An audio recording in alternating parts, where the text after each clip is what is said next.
여러분, 우리 가운데 이 정욕의 잠을 자는 사람은 없을 것이라고 저는 믿습니다.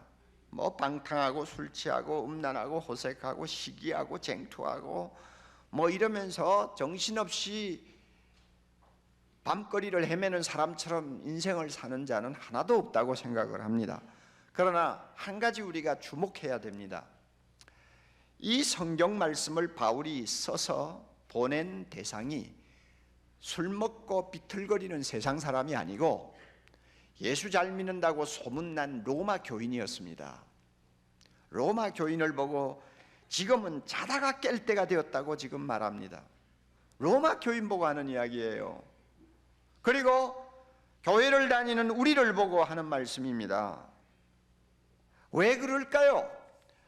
세상 사람들처럼 깊은 정욕의 잠에 떨어져 있던 자는 없을지 모르지만 우리가 사는 어두운 밤에 영향을 받아가지고 내 자신이 약간 좀 모호한 삶을 살 수 있기 때문에 주는 경고입니다.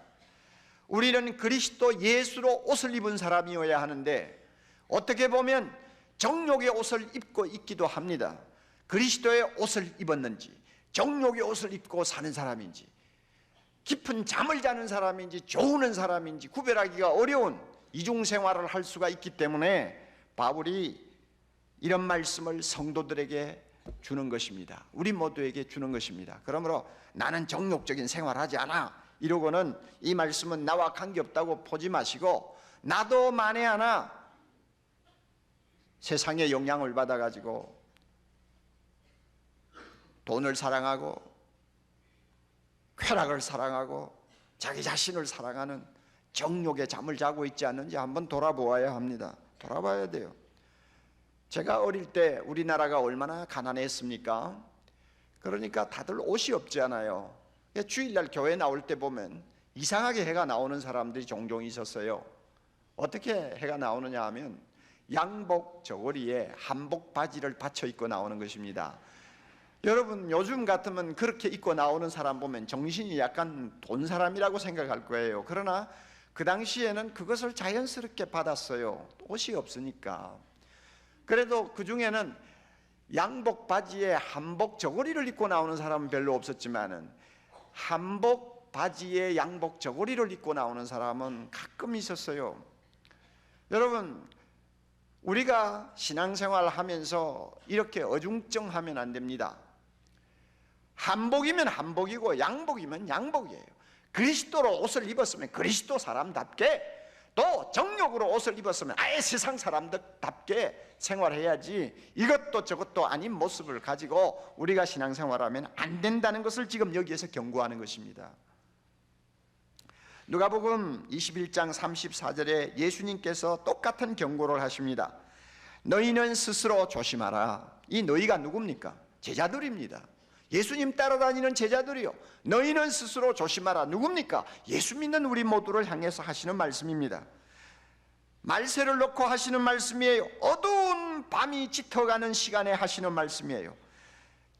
너희는 스스로 조심하라. 그렇지 않으면 방탕함과 술 취함과 생활의 염려로 마음이 둔하여지고 뜻밖의 그날이 떡과 같이 너희에게 임하리라.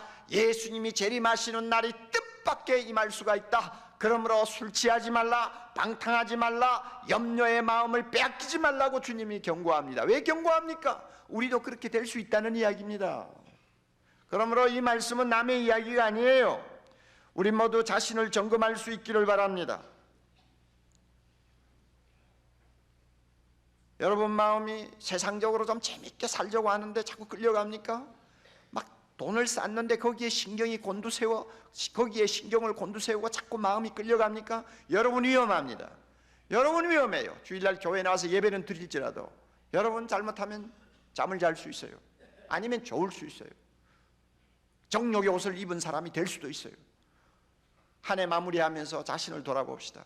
나에게 만에 하나라도 이와 같은 어떤 잘못된 부분이 있으면 우리 모두가 스스로 자기를 흔들어서 깨우고 하나님 앞에 회개하는 시간 될 수 있기를 바랍니다. 그렇게 될 때 우리가 새로워질 수가 있습니다. 그러나 여러분, 세상 사랑하지 않습니까? 주님만 사랑합니까? 주님의 나라를 기다리고 계십니까? 주님을 위해서 헌신하고자 하는 뜨거운 마음을 가슴에 가지고 있습니까? 여러분은 안심하세요. 여러분은 깨어있는 사람입니다. 여러분은 그리스도로 옷을 입은 사람들입니다. 할렐루야. 우리 모두가 이와 같은 사람 될 수 있기를 바랍니다. 어느 쪽에 해당하는지 자신들을 돌아보는 시간 될 수 있기를 바랍니다. 이것이 오늘 이 본문이 주는 직접적인 메시지입니다. 이 본문의 원래의 뜻입니다. 이제 두 번째로 이 본문이 우리에게 주시는 간접적인 메시지를 좀 생각해 보려고 합니다. 간접적이라고 말하는 이유는 이 본문의 원래 뜻은 아니지만은 이 본문을 읽으면서 우리 자신들이 연상적으로 생각할 수 있는 여러 가지 진리가 있습니다. 간접적으로 우리가 시사를 받을 수 있는 진리가 있어요. 너희가 이 시기를 알거니와 자다가 깰 때가 벌써 되었다. 자다가 깰 때가 벌써 되었다 하는 말씀을 우리가 마음에 묵상하면서 연달아서 우리가 깨달아야 되는 진리들이 얼마든지 있을 수 있습니다. 이것을 일컬어서 저는 간접적인 메시지라고 합니다. 여러분, 지난 한 해 동안 우리가 평범하게 반복하면서 보낸 365일을 돌아봅시다. 아쉬움이나 후회가 없이 살았는지, 아쉬움이나 후회가 없이 살았는지 우리 스스로 한번 돌이켜볼 필요가 있습니다. 자는 사람처럼 한 해를 보냈을 수도 있고 깨어있는 사람처럼 살았을 수도 있습니다. 어느 쪽에 속한 인생을 살았는지 우리 자신을 돌아보아야 합니다. 이런 각성은 내일을 소망스러운 미래로 꽃피우기 위해서는 꼭 필요한 각성입니다. 한 서너 가지 좀 생각해 볼 수 있기를 바랍니다. 첫째로요, 얼마나 성실하게 살았는가 하는 것을 우리가 좀 반성할 수 있기를 바랍니다. 다시 말하면 매일 최선을 다한 인생을 살았는지 한 해를 돌아보자는 말입니다. 우리의 한 생이란 생각보다는 참 짧습니다.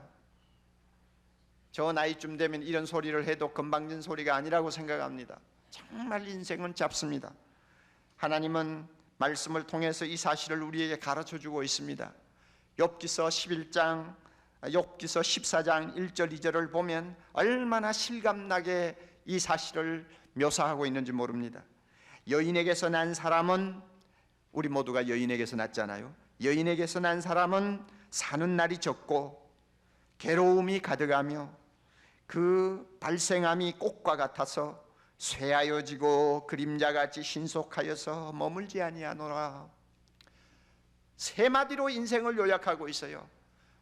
짧다, 빠르다, 괴롭다. 이 세 마디로 이 말씀은 인생을 요약합니다. 누가 부인하겠습니까? 한 생이 얼마나 짧아요, 얼마나 시간이 빨라요, 얼마나 괴로워요. 이게 인생이라고 말이에요. 그러므로 이런 인생을 잠깐 살다가 가는 마당에 그저 세워라 내워라 가라 하면서 적당히 살 만한 여유가 없습니다. 그러므로 우리가 성실하게 살아야 합니다.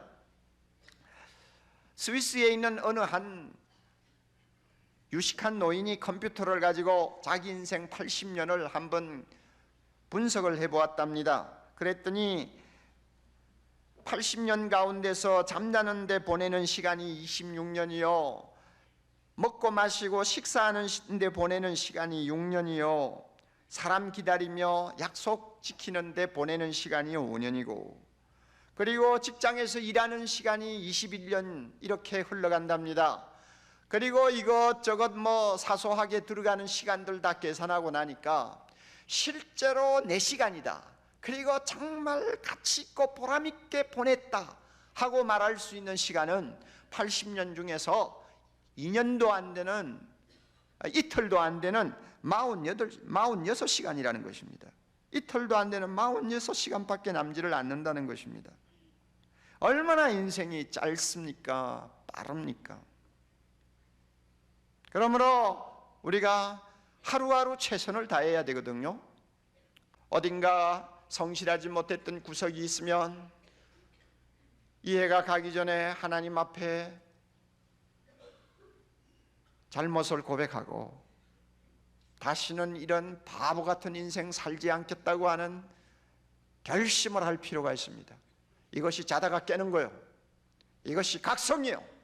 이런 각성 없이 새해를 맞는다는 것은 잘못된 것입니다. 둘째로 얼마나 감사하고 살았는가를 우리 한번 생각해 보았으면 좋겠습니다. 자기도 모르게 우리는 감사하며 살 수 있는 것들을 무심하게 넘기는 일이 많습니다. 그리고 감사할 수 있음에도 불구하고 불평하는 일이 많습니다. 감사는 크고 화려한 무엇에만 해당이 되고 작고 평범한 것에는 해당이 되지 않는다는 생각을 나도 모르게 하게 됩니다. 당연하다고 여기는 것들에 대해서, 평범하다고 생각되는 것들에 대해서 감사하는 습관을 지니고 지난 한 해를 살았더라면 지난 한 해는 훨씬 더 건강했을 것입니다. 밝았을 것입니다. 행복했을 것입니다. 그러나 감사하지를 못해서 지난 한 해가 그렇게 밝지를 못했고 건강하지를 못했지 않는가, 우리 스스로 한번 돌아보았으면 하는 것입니다.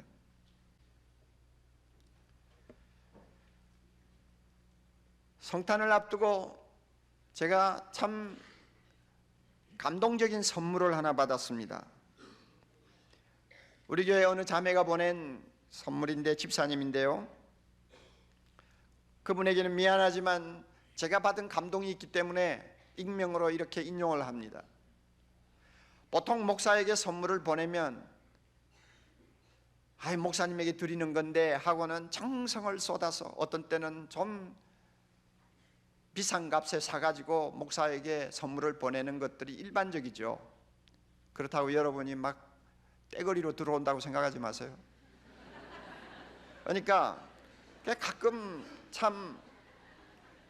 가끔 목사가 생각이 나서 보내는 사람들은 그런 식으로 선물을 보내요. 그런데 이 자매가 보낸 선물은 특이했어요. 손수 정성을 다해 구운 쿠키를 종이 바구니에 담아가지고 카드 하나 딱 끼워서 보냈어요. 그 쿠키 그거 뭐 돈 들어봐야 얼마나 들겠어요? 참 소박한 선물이죠. 그것을 보내서 제가 그걸 받아들고는 굉장히 마음에 뭔가 새로운 감동을 느꼈습니다. 이건 뭔가 있구나 생각하고는 카드를 열어보았죠. 그랬더니 이렇게 쓰여 있었어요. 목사님, 감사한 마음을 담아서 작은 정성을 드립니다. 그래놓고 그 다음에 이렇게 썼어요. 저희 가정은 13평짜리 아파트에 전세로 살고 있지만 늘 마음이 천국이랍니다. 저의 마음은 13평짜리 아파트에 전세로 살고 있지만 늘 마음이 천국이랍니다. 하늘나라에 대한 꿈이 있기 때문이지요. 그 글을 읽는 순간, 이 자매는 정말 사소한 것을 놓고 감사할 줄 아는 자매구나. 아무것도 아닌 것, 남이 불평할 수 있는 것들을 하나하나 들고 하나님 앞에 감사할 줄 아는 자매구나. 그러니까 13평 아파트도 감사하고 그 감사가 넘쳐서 기쁨이 충만하니까 천국을 이룬다고 하는 말을 스스럼 없이 할 수 있는 사람이 되는구나. 그러고 생각하니까 그 자매의 그 모습이 제 눈에 그냥 자꾸 떠올라요. 내 얼굴 잘 몰라요, 누군지. 그런데 그 자꾸 얼굴이 떠올라요. 그리고 얼마나 그 자매가 아름답게 보이는지 몰라요. 감사하는 자의 마음에는 환경을 초월해서 이와 같은 기쁨이 있어요, 행복이 있어요. 여러분, 지난 한 해 동안 우리 자신을 한번 돌아봅시다. 기쁘게 보낼 수 있었던 나날을, 행복하게 보낼 수 있었던 나날을 감사가 부족해서 무심하게 보내든지 아니면 어둡게 보내든지 불평불만을 가지고 보낸 일들이 없었는지, 만일 그런 날들이 있었다면 우리 모두가 다시 한번 각성할 필요가 있습니다. 자다가 깨어야 돼요. 내가 다시는 이렇게 바보스러운 인생을 살지 않겠다는 각오를 우리 모두가 해야 합니다. 감사하는 자만이 누리는 행복이 있는데 그것을 못해가지고 우리가 환경의 노예가 되어버리고 그것을 못해가지고 다른 사람과 비교하면서 살다가 내 자신이 비참해지는 꼴들이 얼마나 많아요. 이런 바보 같은 인생 다시는 살지 않겠다는 각오를 우리 모두가 새롭게 할 필요가 있습니다. 하나님이 이런 은혜 주시기를 바랍니다. 세 번째로는 얼마나 남을 위해 살았는가 하는 점을 우리가 좀 생각해 보았으면 좋겠습니다. 아무리 성실하게 살고 아무리 감사가 넘치는 삶을 살았다고 해도 자기만을 위해서 살았다면 그것은 의미를 잃어버린 텅 빈 인생입니다. 지난 한 해를 돌아보세요.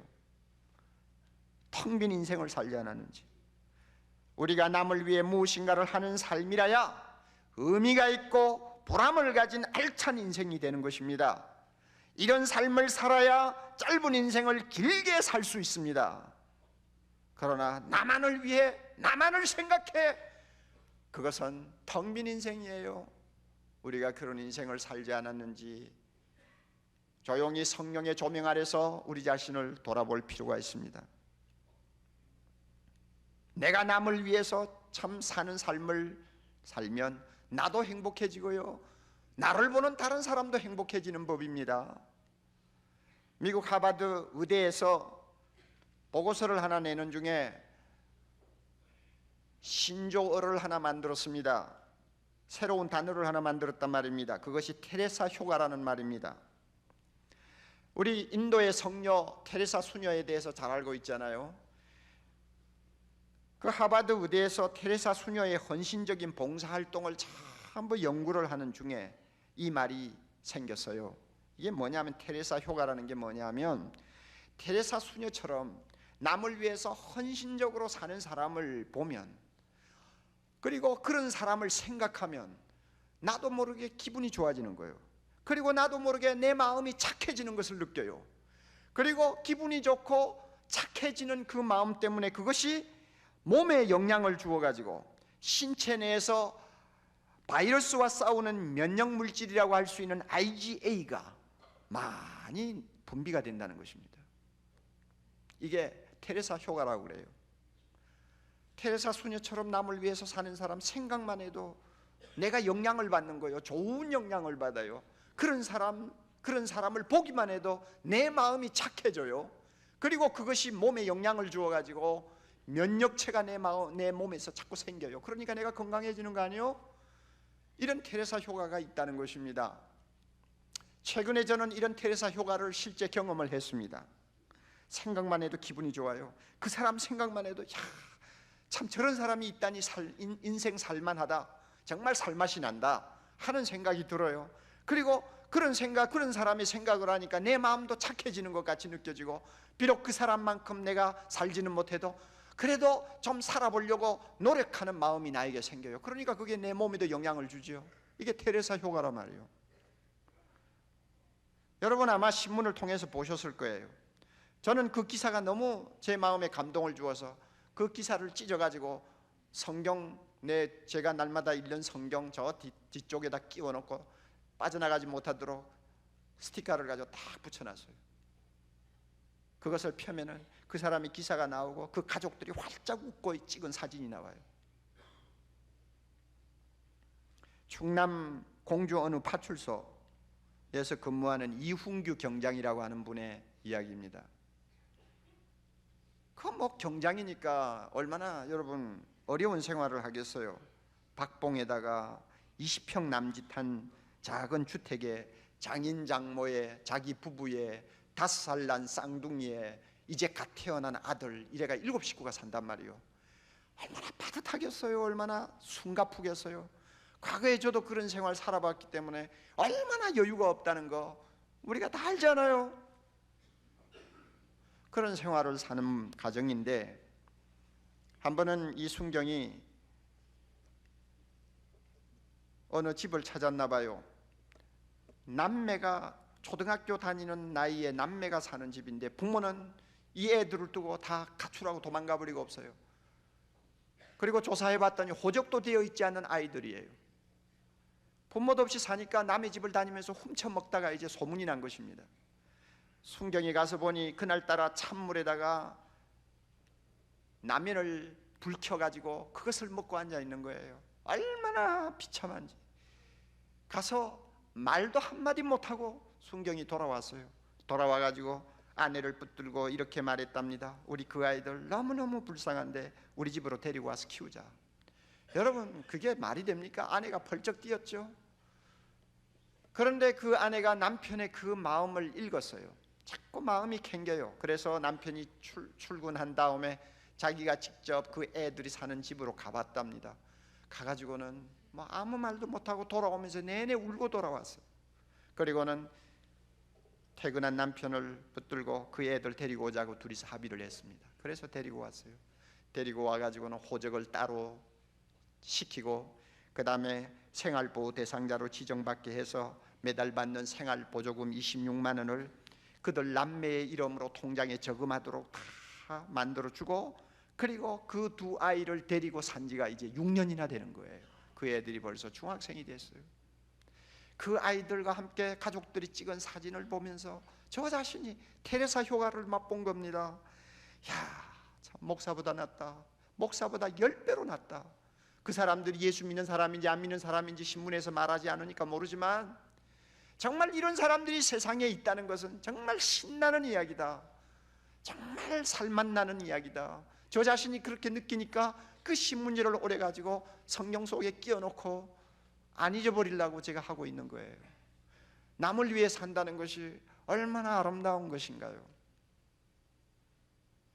사랑하는 성도 여러분, 교회 안에서 가끔 보면 믿음은 참 좋아 보이는데 너무 이기주의적인 사람들이 있어요.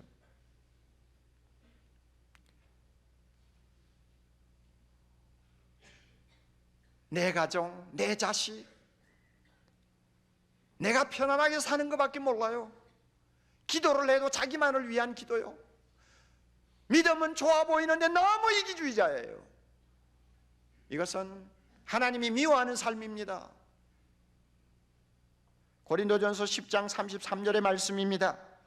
나와 같이 모든 일에 모든 사람을 기쁘게 하여 나의 유익을 구치 아니하고 많은 사람의 유익을 구하여 저희로 구원을 얻게 하라. 우리 예수 믿는 사람은 예수님을 본받아서 남을 위해 살려고 하는 애틋한 마음을 갖고 있는 것이 특징입니다. 예수를 믿으면 나 자신만을 생각하던 그 감옥에서 우리는 자유합니다. 그리고 남을 위하려고 하는 자세를 가지고 하루하루를 사는 것이 정상입니다. 그것을 위해서 여러분 헌금하지 않아요? 여러분이 헌금하는 것 가운데서 남을 위해서 얼마나 많이 쓰여집니까? 그러므로 여러분, 우리 모두가 이미 다 남을 위하는 삶에 다 동참하고 있습니다만은, 그러나 좀 더 우리 마음을 나 중심에서 다른 사람의 중심으로 바꾸어 놓는 것, 이것은 아주 중요한 것입니다. 지난 한 해를 돌아보세요. 얼마만큼 남을 위해서 살려고 하는, 남을 위하려고 하는 마음가짐을 가지고 하루하루를 보내었는지, 그것이 알찬 삶이거든요. 만약 그러지를 못했다고 한다면 오늘 시간 성령께서 우리 마음을 감동하셔서 다시는 그런 어리석은 생활, 그렇게 텅 빈 인생 살지 않겠다고 하는 각오를 새롭게 해 주실 수 있기를 바랍니다. 이것이 자다가 깨는 자의 삶입니다. 지금까지 저는 여러분에게 로마서 13장 11절 이하의 말씀을 가지고 이 말씀에 들어있는 직접적인 메시지를 말씀드렸습니다. 우리는 정욕의 잠을 자서는 안 됩니다. 깨어야 합니다. 구원이 가까웠습니다. 그리고 이 말씀이 갖고 있는 간접적인 메시지를 여러분에게 말씀드렸습니다. 연말을 맞았습니다. 우리의 삶을 한번 돌아보자는 말입니다. 그리고 잘못된 거 있으면 고치고 다시 각성하자는 말입니다.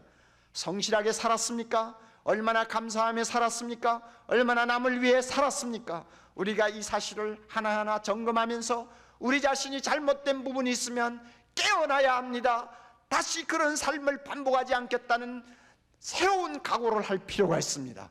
이럴 때 하나님이 우리를 축복해 주시는 줄 믿습니다. 이럴 때 하나님이 우리를 통해서 영광 받으시는 줄 믿습니다. 우리 모두에게 이와 같은 은혜가 있기를 바랍니다. 이 프로그램은 CTS 방송가족의 사랑과 후원으로 제작되었습니다. 후원전화 02-6333-1003번, ARS 060-808-1004번으로 전화주세요.